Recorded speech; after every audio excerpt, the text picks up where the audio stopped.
Tiniyak naman ng National Security Council sa pamamagitan po ni Assistant Director General Jonathan Malaya na mayroon silang epektibong counterintelligence laban sa mga umano'y banyagang espiya na nag-ooperate sa Pilipinas.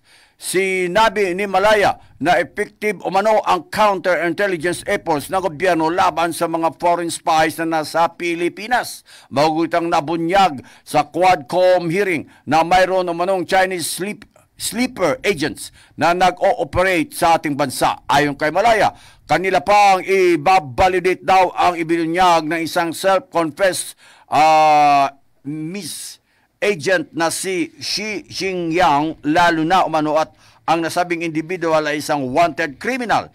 Samantala, tumanggi naman umano magkomento si Malaya kaugnay sa posibleng pagkakasangkot ni Alice Goo sa operasyon ng mga Chinese spies sa Pilipinas.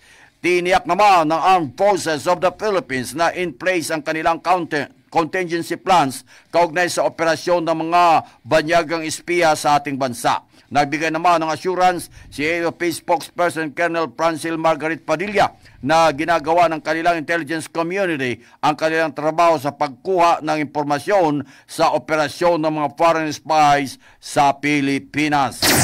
MH Balita ng Bansa.